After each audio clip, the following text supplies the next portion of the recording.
اللہ تعالیٰ کہاں ہے 9 گھنٹے کا بیان، حضرت میر معاویہ 6 گھنٹے کا بیان، حضرت حسین ابن علی 6 گھنٹے کا بیان، حضرت صدیق اکبر 6 گھنٹے کا بیان، حضرت عثمان غنی 6 گھنٹے کا بیان۔ اسی طرح آ رہا ہے حضرت عمر رضی اللہ تعالیٰ کے حوالے سے، حضرت حسن کے حوالے سے، بنات طیبات کے حوالے سے آ رہا ہے، آئے گا۔ میں ان دنوں دیکھ رہا ہوں ہمارے بہت سارے حضرات دشمنان صحابہ کو خوش کرنے کے لیے انہی کی مجالس میں جا کر، انہی کے جلسوں میں جا کر اہل بیت کے ترانے پڑھتے ہیں، پڑھنے چاہیے۔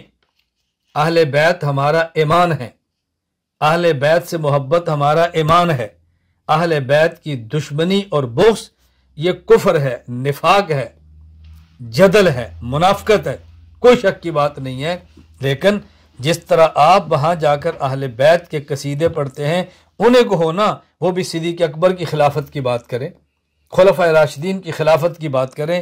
میری گزارش سن لیں، میں صاف لفظوں میں کہنا چاہتا ہوں، صحابہ کرام ہمارے سر کا تاج ہیں، اہل بیت ہمارے سر کا تاج ہیں، پیغمبر پاک کی بیویاں امہات المومنین ہماری مائیں ہیں، پیغمبر پاک کی 4 بیٹیاں ہماری مقدس اور تقدس اور عقیدت کی انتہا ہیں، پیغمبر پاک کے 3 داماد ہمارے ایمان کا حصہ ہیں۔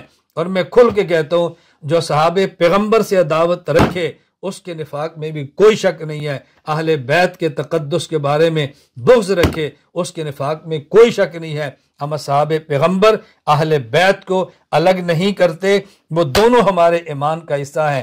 نہ ہم رافضی ہیں ہم حضرت علی کی محبت میں صحابہ کو چھوڑ دیں، نہ ہم ناسبی ہیں کہ ہم حضرت میر معاویہ اور صحابہ کی محبت میں اہل بیت اور علی کو چھوڑ دیں۔